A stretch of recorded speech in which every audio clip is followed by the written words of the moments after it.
So, this week on the Leather and Lace podcast, I'm going to go there. I'm going to talk about politics. Now, this is often a topic that, even in spiritual circles, is just too hot for discussion.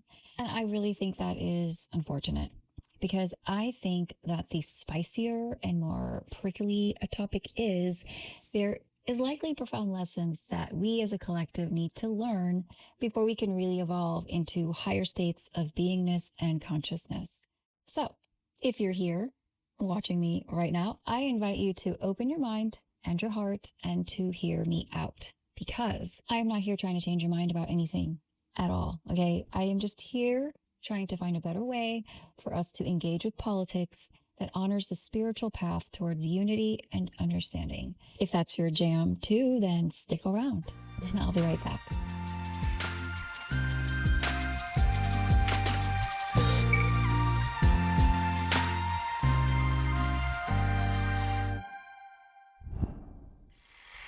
Welcome back. I'm Joanna, and you're watching the Leather and Lace podcast, where I explore the sacred tension between the physical and the spiritual, between body and spirit. Now, before we get into it, I invite you to like this video and to subscribe to the channel if you resonate with what I share and intend for this podcast so that you can be a part of helping it grow. Much appreciated. Thank you so much. Okay, so politics.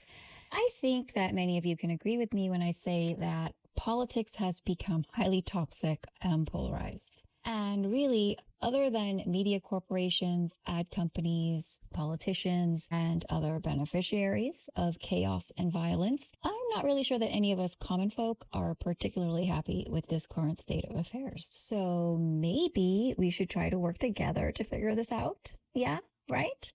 But how? Well, I don't think that we can really get into solutions without first taking the time to connect with each other and to soften. Okay, there's just too many of us aggressively claiming rightness and too few of us willing to extend the olive branch of humility and fallibility. So, how can we ever come to agreement in such a landscape? Well, maybe what we need right now as a first step is not total agreement, at least not on our politics, right? But maybe, just maybe, we can agree on this one thing that most of us don't know as much as we think we do. Now, how does that land for you? Because no matter how many books or articles you've read or how many hours of news you've consumed, you don't have the full picture. Okay, none of us have the full picture. Each of us sees through the lens of our upbringing, our environment, our wounds, our hopes, our prejudices, and our propaganda of choice. And really, the truth is that there are brilliant, thoughtful, well-meaning people on both sides of the aisle. I mean, isn't it pretty strange that the United States seems to be divided into two nearly equal populations and subsets of people?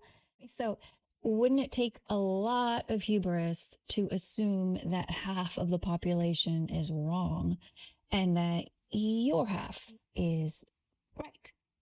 I don't know. I think so. So, can we, just for a moment, entertain the possibility that we could potentially be wrong about some things and that a little bit of humility could go a long way in helping us move through this destructive polarity with more grace and maybe even compassion? It's a tall order, I know. But for real, I don't think that what we need is more certainty. I think that what we need is a little more willingness to be wrong to help balance this obsession with being right. Not because we are wrong, but because that openness, that softening could be the hidden key, the lace to the leather, the cheat code, the alchemical step that moves us closer to wisdom. Wow, being wrong could be the key to wisdom? God, I love irony. But it's true. It takes a hell of a lot of courage and integrity to say, here's what I believe, but I'm open to being wrong.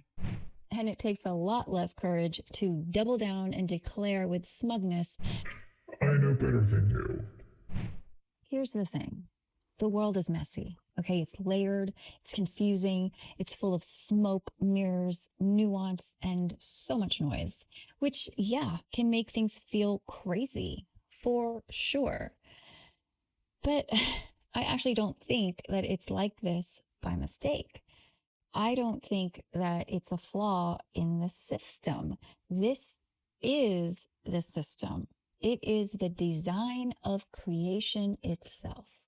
Because when we think about it, the purpose of creation is diversity. The one infinite creator, the only thing that really exists, became the many, became us, so that it could know itself in infinite ways. We are the eyes, the ears, and the hearts of the same being, experiencing reality through different angles and stories.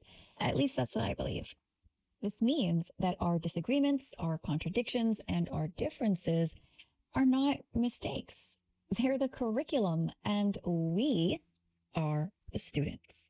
My hope is that you and I can see that the lesson present in these tumultuous times isn't to eliminate the other side. It's about learning to see the other side, learning how to hold space for opposing views, and humbling yourself so you can see that you are not the only light in the room. We need to soften just enough to witness the love that is present, even in the midst of sharp disagreement, frustration, and political noise. And no, I am not saying that you need to feel some ooey gooey love toward people who trigger you. What I'm saying is this.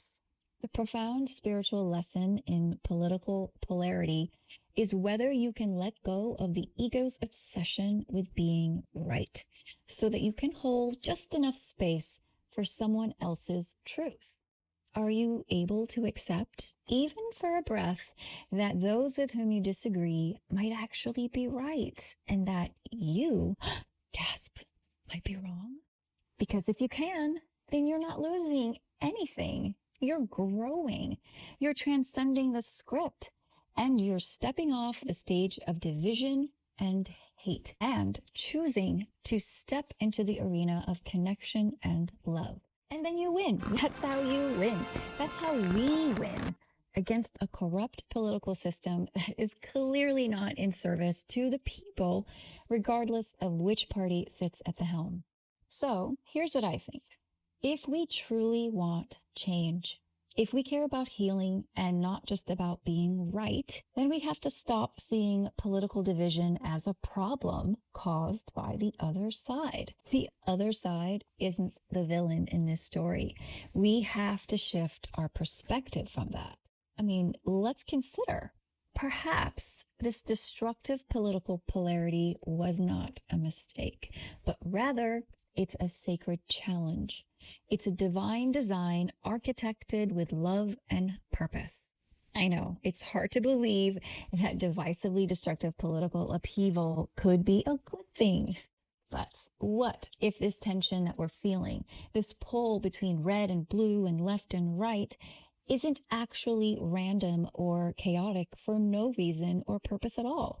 I mean, what if it was crafted with intention by a creator who wants us to evolve, to grow strong in love, even when it's hard? I mean, especially when it's hard. Perhaps polarity isn't the opposite of unity, but the doorway to it. Polarity is the doorway to unity? Yeah, I really do love irony, for real. Seeing that polarity is the door to unity can teach us to see beyond the illusion of separation. This perspective can inspire us to choose connection again and again until love becomes our default setting. We are really living through a moment of profound spiritual opportunity. A real-time invitation to shift how we engage, not just politically, but relationally, emotionally, and soulfully. Each of us has a choice to make. Will you be part of perpetuating the drama, or will you take part in alchemizing it? Will you let your opinions feed your sense of superiority and righteousness, or will you allow yourself to soften and to be open to being wrong? Will you set aside your existential fears about the other so that peace can finally have a place to land? Because this era of political turmoil, I don't think is here to punish or to provoke us. It is not here to break us. It's here to awaken us, to widen our hearts, and to pull us inward where real transformation begins. Because we cannot affect change outside of us if we are not willing to make changes within. I don't say all of this as someone who's figured it all out. I say all this as someone who's wrestled deeply with this issue. You know, I am someone that has had to sit in the discomfort of my own contradictions and hypocrisies. I mean, there was definitely a time when I was absolutely sure that I was on the right side of things. I had my opinions, I had my outrage, and I definitely had a sense of righteousness. And honestly, I thought people who disagreed with me were either ignorant, heartless, racists, or worse. So let me take a moment to be honest with you about my own political journey because it has been humbling, disorienting, and quite transformational. For most of my adult life, I have been a strong, outspoken, progressive Democrat. I fully believed in that platform and that I was a part of the good guys who believed in equality, justice, and freedom. I even literally ate popcorn and cheered during Trump's impeachment hearings. Okay, so I was that level of Democrat. But in 2016, something started to shift for me. I became very disillusioned with the Democratic National Committee, the party that positioned itself as a defender of democracy while actively silencing and sidelining candidates like Bernie Sanders. And then later, I saw the same pattern with Andrew Yang in 2020, Yang Gang, and Marianne Williamson in 2024. I mean, in fact, in 2024, the DNC didn't even bother holding a primary. So that felt preposterous, right? Freaking hypocritical. So it's understandable that after the 2020 election, I changed my registration to independent as a way to communicate my disdain for the DNC and the political duopoly in general. But even then, still voted blue no matter who, because I, like so many others, really bought into the propaganda that each election was an existential crisis. I allowed myself to vote with fear in my heart, believing that to vote any other way was to vote against decency, democracy, and humanity itself. That all began to change for me in 2021, a year after I helped elect Joe Biden. That year, I had a spiritual awakening. I was an atheist, and now I am this. Anyway, after my spiritual awakening, my focus on politics began to fade. I was much more interested in seeking truth and in trying to understand what it really means to be a spirit in human form. But even as my worldview expanded, there was one thing that I held on to tightly, and that was my contempt for Trump. I saw him as a racist, a narcissistic authoritarian, someone hell-bent on becoming America's version of Kim Jong-un of North Korea. And I was absolutely repulsed by him for it. I have no words to describe how depressed and shocked I was when he won the election in 2016. It's crazy. But that changed for me after he survived the assassination attempt in Pennsylvania last summer. Watching the video and seeing how the tiniest tilt of his head spared his life from a bullet that was meant to kill him really shocked me. It cracked something open deep within because it was like the same universe that I trusted with my life, the same creator that I believed orchestrated everything with purpose, clearly wanted to keep this monster alive and did so through what seemed like a miracle. And then suddenly, I had to confront a truth that I hadn't been willing to entertain at all, that maybe I was misaligned with the very creator I claimed to believe in. So I made a choice. I no longer wanted to be part of the hatred, the drama, the manufactured division of the American people. I stopped participating in the jokes, the vitriol, the accusations, and the negative thought loops. Not because I became MAGA or agreed with everything Trump said or did, but because I realized I had become the very thing I thought I was fighting against. In fact, I had been contributing to the division I claimed to oppose and thereby perpetuating it, co-creating it. I had been judging, belittling, and dehumanizing those that I didn't understand while simultaneously preaching love, equality, and peace. I was sickened by my own hypocrisy when I was finally able to see it. And that's when I knew I had to soften, to admit that I was wrong, to open myself up to everything and not just a very limited perspective. So I opened myself up and started listening to conservative podcasts and voices, not so I could convert, but so that I could understand. I needed to break out of my liberal echo chamber, which was really a mixture of truth and propaganda. And to my surprise, what I found wasn't the hateful rhetoric that I had been warned about.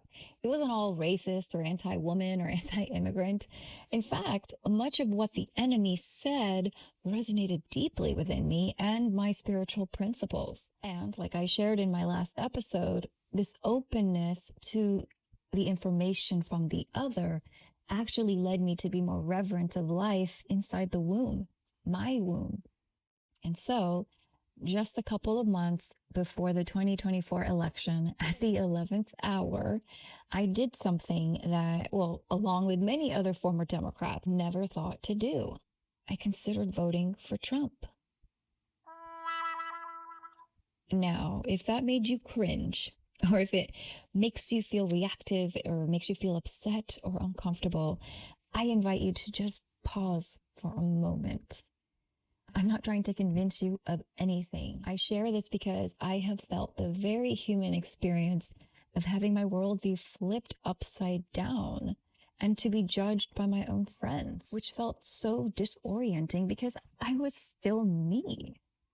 But that disorientation, it taught me humility. It taught me acceptance. And it taught me that the way forward isn't even about choosing sides. Like, who gives a shit which way you vote? Right? It's in choosing openness. And it forced me to ask some deeper questions. Who am I when I'm not tied to a political identity? What values actually matter to me beyond the narrative? And how can I still stand for truth and compassion without getting swept into the drama? The humble journey towards truth and compassion, it's messy, emotional, and confronting, really taught me so much more about myself than any political theory or news article expose ever could. It taught me that the need to be right is often the enemy of growth. And what I discovered wasn't easy, okay? It was so humbling and it was uncomfortable because I think the hardest thing for me was coming to terms with all the horrible things I used to think about people who just believe differently from me. I really had to make peace with that. I wanted to share that story with you, not because I expect you to agree with my conclusions, but because maybe, like me, you're starting to feel the cracks in the old way of doing things. And maybe you're ready and longing for change as well. See, I'm not afraid of being wrong. I've been wrong before. I'm perfectly fine admitting my own ignorance and letting people win political arguments and to give them the satisfaction of being right. Because that doesn't really matter to me anymore. What does matter to me now is truth with a capital T. Truth not as a weapon to crush my enemies with, but as a living thing that reveals itself when we lead with love. Because I fully believe that we, as a collective, are just presented with the reality that we need in order to fulfill whatever purpose we're here to serve. So therefore, we are actually co-creators of this whole effed up experience. And as individuals, our personal responsibility isn't to control the outcome or to control other beings. Our responsibility is to cast our votes, political or energetic, with intention and with integrity, to choose what feels most aligned with love, wisdom, and wholeness the way that we see it. And most importantly, we need to trust and to respect that others, even those who vote differently, have lovingly done the same thing. Now, if you're one of those who are called to engage in political debates, do it. But don't let it come at the cost of your peace. Don't allow it to sacrifice your humility or to take away your capacity to love, because that's how we get lost in separation. And separation is only half the story, you guys. We are only halfway through this. And I know it doesn't feel good, it doesn't feel great, but the full story, the sacred one, is about awakening to the wholeness that this chaos is trying to deliver us into. I want to leave you with a little parable.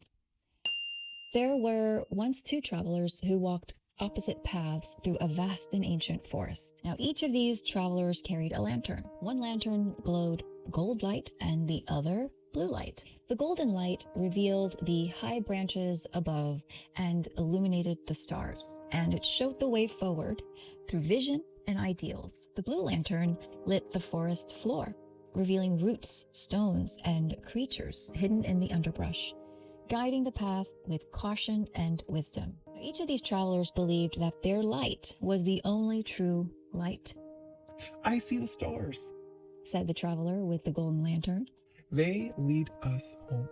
You're blind to the dangers beneath your feet, said the one with the blue lantern. It is the roots that must be honored. And so they argued. Year after year, walking parallel paths while casting judgments from afar and never crossing paths. One day, a great storm came and extinguished both lanterns. And in the darkness, the travelers finally crossed paths with each other, startled, vulnerable, and uncertain, of course. And for a while, they simply sat in silence, not sure anymore about which way to go. But as their eyes adjusted, they saw, not with their lanterns, but with each other's presence. And they began to laugh. Not because they were foolish, but because they had both been right and both had been wrong. And so they shared their stories, then they shared their steps, and they walked the rest of the journey together, one looking up and the other looking down, and both seeing much more clearly than ever before. Okay, what can we learn from this parable? Well, I think that the moral of the story is this. What your light reveals is real, but without the humility to receive another person's light, your vision remains incomplete. Sometimes we have to be willing to have our lanterns go out, to surrender our need to be right, so that a deeper wisdom can dawn and emerge from the darkness which we all suffer from. So what does this look like in real life?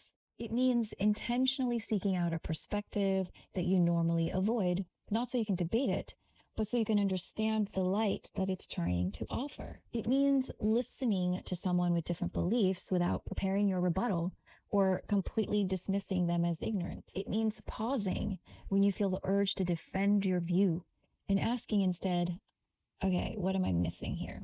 It doesn't mean that you're abandoning your truth, but this means you are just loosening your grip just enough to let someone else's light touch it. Humility is the action, curiosity is the bridge, and love is what we see much more clearly when we dare to let go of needing to be right all the frickin' time. Gosh. All right, friends and allies in creating a more beautiful and unified world, thank you so much for spending time with me this week and for going there, for letting me talk about politics. I hope this message spoke to you in some way. And if it did, please do me a favor and like this video. It helps a lot more people find it and become likewise inspired.